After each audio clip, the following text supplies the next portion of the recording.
ఉదయకాలపు దేవుని ప్రత్యక్షత.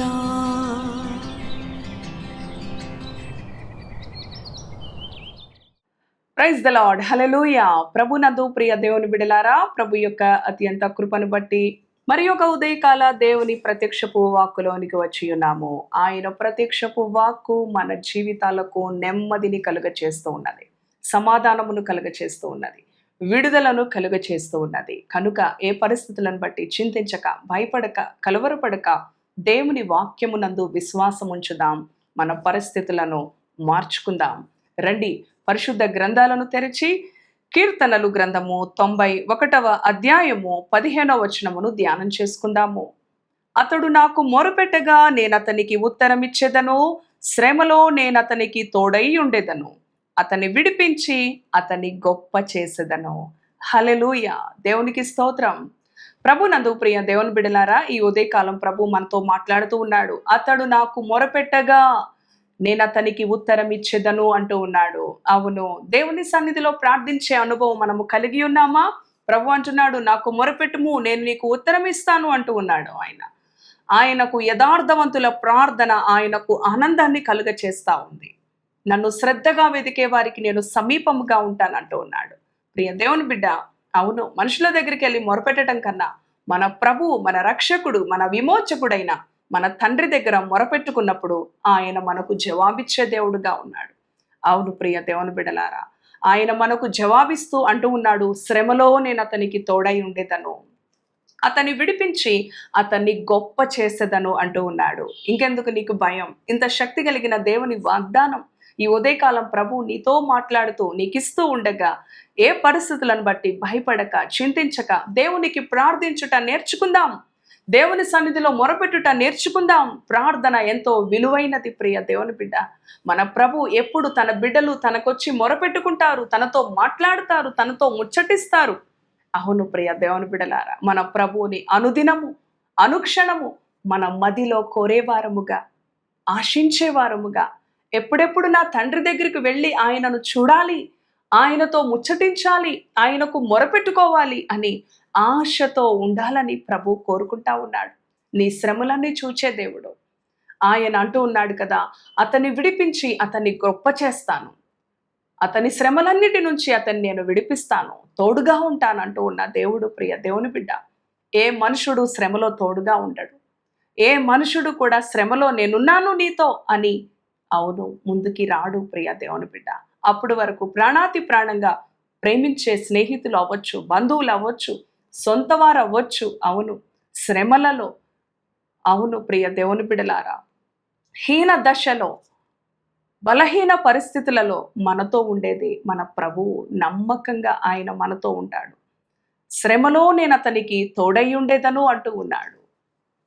అవును ప్రియ దేవుని బిడ్డ, ఈ ఉదయకాలము ఏ పరిస్థితులను బట్టి భయపడక ఆయన అంటున్నాడు, నీ శ్రమల నుంచి నిన్ను విడిపించి నిన్ను గొప్ప చేస్తానని ఈ ఉదయకాలం ఆయన వాగ్దానం ఇస్తూ ఉండగా, ఏ శ్రమ అయినా, ఏ ఆర్థిక శ్రమ అయినా, ఏ శారీరక శ్రమ అయినా, ఏ మానసిక శ్రమ అయినా, ఏ ఒత్తిడి అయినప్పటికీ కూడా ఆయన నిన్ను విడిపించే దేవుడు, ఆయన నీకు తోడుగా ఉండే దేవుడు.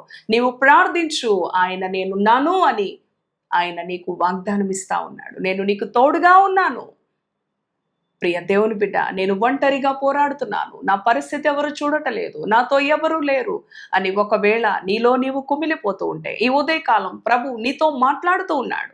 ఆయన నిన్ను ఎరిగి ఉన్నాడు, నీ శ్రమను ఎరిగి ఉన్నాడు, నీ కన్నీటిని ఎరిగి ఉన్నాడు. ఆయన నిన్ను చూచే దేవుడుగా ఉన్నాడు.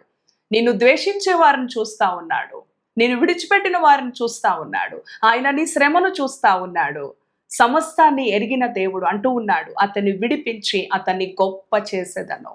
హల్లెలూయా. ఆయన గొప్ప చేసే దేవుడు, విజయవంతమైన జీవితాన్నిచ్చి నిన్ను విస్తరింపచేసే దేవుడు. పరిశుద్ధ గ్రంథములో తన భక్తుల విషయంలో ఆయన ఆ విధంగా ఉన్నాడు. ఈ ఉదయకాలము నీ పక్షాన కూడా గొప్ప కార్యాలు చేసి నిన్ను ఘనపరచాలనుకుంటూ ఉన్నాడు. నీవు చేయవలసినది ఒక్కటే, నీవు దేవునికి మొరపెట్టే బిడ్డగా, దేవునికి ప్రార్థించే బిడ్డగా, ఆయనకు ప్రార్థించిన అనుభవములో గొప్ప ఆశీర్వాదాలు పొందుకునే అనుభవం నీకు ఉన్నది ప్రియ దేవుని బిడ్డ. కనుక ప్రార్థించుట నీ జీవితములో అవును ఒక ఆయుధముగా, ప్రార్థన ఒక ఆయుధముగా నీవు ధరించుకున్నప్పుడు ఏ పరిస్థితులకు భయపడవు, ఏ మనుషులకు భయపడవు. కనుక ప్రార్థన నీ విడుదలకు మరి గొప్ప రహస్యం ప్రియ దేవుని బిడ్డ. కనుక నిత్యము నీ తండ్రికి మొరపెట్టే అనుభవాన్ని మనము నేర్చుకుందాం. దానిలో అనుదినము అనుక్షణము కూడా ఆ ప్రార్థించే అనుభవాన్ని మనము కలిగి జీవిద్దాము. ఇటు మాటలు ప్రభు మన వినికిడిలో దీవించునుగాక. తలలు వంచండి, ప్రార్థన చేసుకుందాం.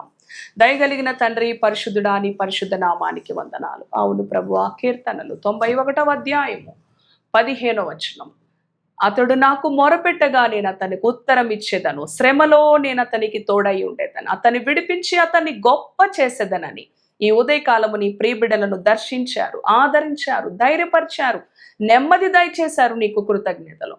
నీ సన్నిధిలో ప్రార్థించే అనుభవం గొప్పది నాయన. నైనా నీ బిడ్డలు ఎక్కడా ప్రార్థనలో బలహీనపడకుండా నిత్యము ప్రార్థించే అనుభవం వారికి నేర్పించండి. నిత్యము ప్రార్థించే అనుభవము నీ బిడ్డలు కలిగి ఉన్నప్పుడు ఏ శ్రమకు భయపడని అవసరం లేదు నాయన. నీవు విడిపించే దేవుడవు, నీవు గొప్ప చేసే దేవుడవు, నీవు తోడుగా ఉండే దేవుడవు. ప్రభువా, నీకు కృతజ్ఞతలు. ఈ దినము నీ బిడ్డలందరికీ కూడా వారి పనులలో, వారి ప్రయాణాలలో, వారి ఉద్యోగాలలో, వారి చదువులలో, వారి వ్యాపారాలలో మీ సంరక్షణ, మీ తోడు, మీ భద్రత అనుగ్రహించమని, వారి శ్రమల నుంచి వారిని విడిపిస్తానని, తోడుగా ఉంటానని వాగ్దానం ఇచ్చిన దేవా, ప్రార్థన అనే ఆయుధాన్ని నీ బిడ్డలు నిత్యము కలిగి ఉండాలి. శ్రమ వచ్చినప్పుడే కాదు, నిత్యము నీతో ముచ్చటించే అనుభవం, ప్రార్థించే అనుభవం. అవును ప్రభువా, ఇది ఒక అలవాటుగా, అవును తండ్రి నాయనా, నీతో మాట్లాడకుండా ఏ పని మొదలు పెట్టకుండా ఉండే అనుభవంలోనికి నీ బిడ్డలను నడిపించమని, ఆశీర్వదించమని, మొదటి ప్రాధాన్యత నీ సన్నిధికి ఇచ్చుటలో గొప్ప ఆశీర్వాదం ఉన్నదని నీ బిడ్డలను మీరు దర్శించమని యేసు నామములో ప్రార్థిస్తున్నాను తండ్రి. Amen, amen. Praise the Lord. God bless you.